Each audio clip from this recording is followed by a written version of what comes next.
All right, so we're going to dig deep into UPC codes, all right? Fun stuff. We're going to be going over pretty much everything you need to know, but the first thing you need to know is don't get stuck here if you're a beginner. You're probably okay with just using a third-party UPC system like Snap UPC, but make sure you get it from a verified vendor. So we're going to go into this now, but don't let this prevent you from taking action unless you're buying, like investing tens of thousands of dollars into something that you're really confident in or doing a lot of customization for, then invest in the GS1 official ones. But now we're going to get into the info. All right, so we're going to be going over UPC codes, what they are in this video, where to buy one, and then where you should buy them depending on your seller level, and a scenario where you might not actually need them. So let's get into it. So the quick overview, what is a UPC code and like why do we need it? So essentially, think of the Amazon catalog. It's 550 million products. They need a way to uniquely identify each one of these products. And there's been a big system in place called GS1. So essentially, these UPC codes are a unique identifier. It's a third party, but essentially they are the administrators of these codes, and they maintain this database, and companies go to them and they buy their UPC code. And then this is a way that all retailers in the world are able to understand which product is which, okay? So, the Coke can here is the UPC code for that. So essentially when people scan it in their inventory system, when you go to a retail store, that's how they pull up the information, So everybody has their own internal database. All the physical retailers have their own internal database of GS1 codes, and then they have their own pricing built off of that. So that's the way that it works. And then on Amazon, every listing is unique, but the way that it works is there can only be one listing per UPC, and that's the way they keep everything organized, all right? So who's going to need a UPC code? Everybody needs a UPC code, okay? Because this is the way that it works, except if you have brand registry, Amazon will accept that you don't need a UPC code and that you can just use what's a GTIN? GCID, that's what it is, okay? And if you guys are wondering what that is, you can only have that if you're brand registered. Now, there's brand registry 1.0 and 2.0. We talk about that in other videos, so go check those out. But essentially with 1.0, you can get that with a trademark from somewhere like Mexico or France right away, or if you got grandfathered into it. But with 2.0 brand registry, you need to have a registered trademark. And then once you have brand registry, you can now create products without UPC codes. But until then, you need to get a UPC code. Okay, so essentially what the requirements of UPC codes are is that you need to get a GS1 official barcode, okay? So there is here's the big debate about it, okay? So there is essentially, the way that the UPC system works is everybody gets assigned a certain area. So there's all the UPC codes in the world here, all right? And then when you buy it, you're essentially, like if you buy officially from GS1, you're buying a small chunk of that database, okay? You get this number range. So for example, if we went back to right here, Coca-Cola probably owns like the right to, I don't know, they've got a lot of products. Maybe they own these last 6 digits, 5 digits or something. Okay, so from 5, like let's just say they owned all these ones, okay? So they own these first numbers, and then they have all the numbers like 00000, 00001 all the way up to like 9999. So that's essentially the way that works. And the way it's changed over time. It used to be you would buy it and then you would get that data range forever for a one-time fee. But guess what? Over time, they're like, wait a minute, we're going to run out of numbers, and then now we want recurring revenue. The whole world is moving towards recurring revenue. So they said, we need a refund administration, or not a refund administration fee, that's Amazon. We need a recurring fee to get recurring revenue to keep the system up to date and to just make more money. So that's the way that works. So essentially, if you want to go and buy your own little bit of the UPC code database, you have to pay them. And the price for that is going to be $250 one-time fee and then $100 annually just for 10 UPC codes, all right? But there's people that got grandfathered in, and these people have a large number range, and they just have more UPC codes than they can ever use, so they sell them to people. Now, the way that those systems work is they're going to give you that piece, and then they're not going to sell it to anybody else because they have so many of them, okay? So you don't have to pay, like it's yours, it's there forever, but essentially the way that the UPC database works is, like we said with Coca-Cola right here, they own this beginning part and then all the rest of these. So that is categorized as a certain business and a certain product category. Now, here's going to be the downfall of buying a third-party UPC code.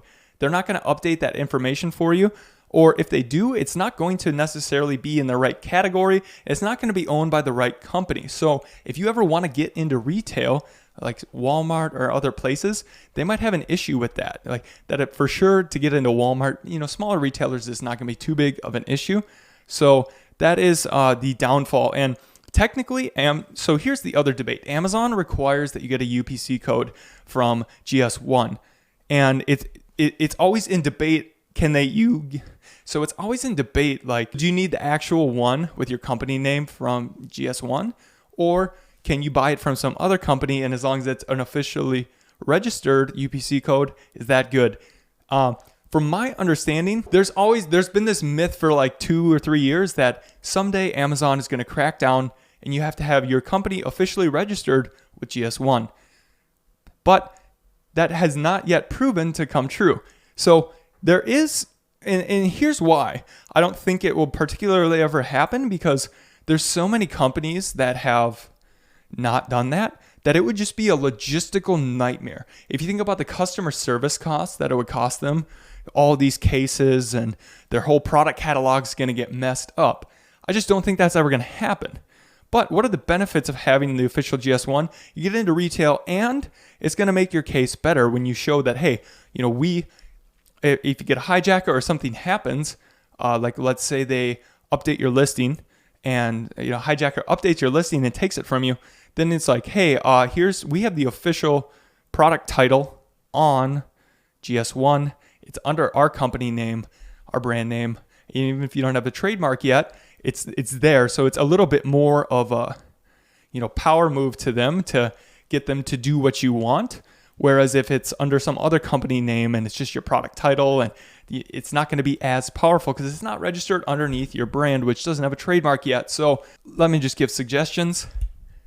If you are investing very heavily into a brand and this is your long-term asset and you're confident in it, get a GS1 official. All right? Because it makes your company more sellable.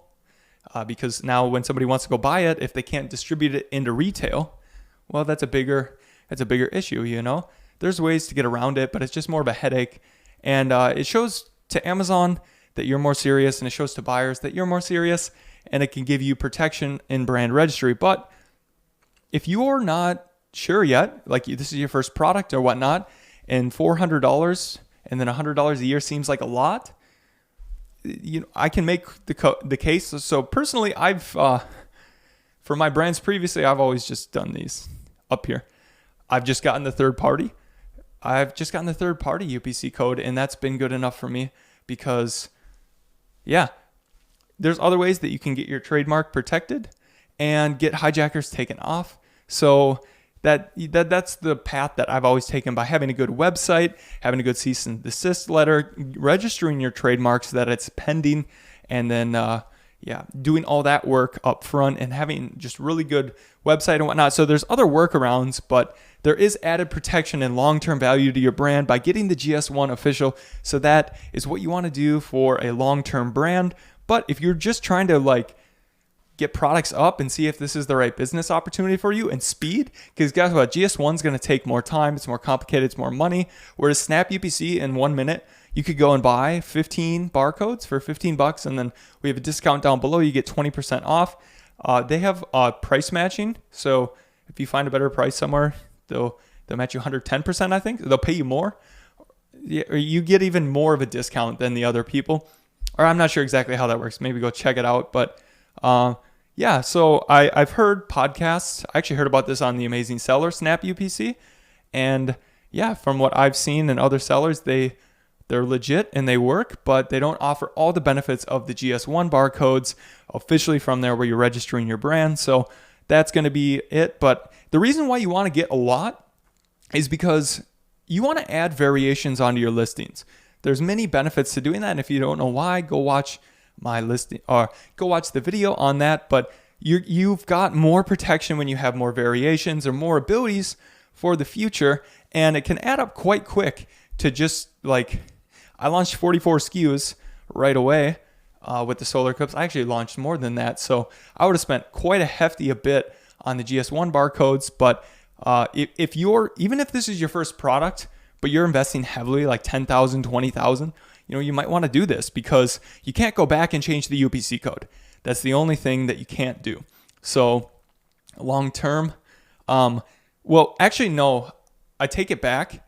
I used my GCID because I had brand registry for my solar eclipse stuff and the future products. So I was able to get that. But in my very first products, I was able to just buy these UPC codes. And then even so, I was still making some with UPC codes into the future. I don't know why I did, but I remember I did.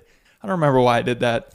I didn't need to, but I think I was adding a variation or something.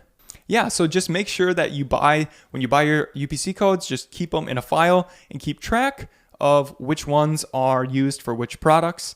And don't try to reuse a UPC code because you're going to get into a listing issue and they're going to try to merge it. Or I don't even think they'll let you list it by trying to use the same UPC code. So that's unique. So I hope that this is helpful. Sorry if I sounded a little questioned at points because I was remembering like, wait, what did I do and why? But I'm not going to re-record this because we got to make more videos. So if you guys have any more questions, let me know below. And if you want to know more about GS1 and the official process of that, if you guys could leave some comments because I have not yet officially done that. I could try to give an opinion on that, but it would be not true. So maybe somebody else could help with that. And we're going to get some people on for interviews in the future to describe it more if you want. And I'm going to try to get the owner of the Snap UPC, and then I'm going to try to get an owner of somebody who's on the counter side of the argument to perhaps sway our opinion as to why you should never use the secondary market UPC code. But it's worked for me. It's worked for other people. But yeah, try to get that. Like, my overall thing would be, if you're just getting started, get your first product up and going, and then file a trademark in another country where you can get that brand registry really fast, because then you're going to get detailed page control. You're going to get so many other benefits, early review program. You'll get more protection and legitimacy from Amazon. There's just so many benefits. And then you get the GCID, so you don't even need to do UPC codes. And then you could update the UPC code in the future with GS1 should it be necessary. So that would be my suggestion for everybody to do. But you got to make your own decision. Your first product might be your best. And then somebody, it takes off, but now you've got that bad UPC code attached to it. Maybe somebody could say if they've successfully been able to change a UPC post hoc or whatnot, but I'm going to leave this right here. And we've gone too far deep into UPC codes. So until the next one.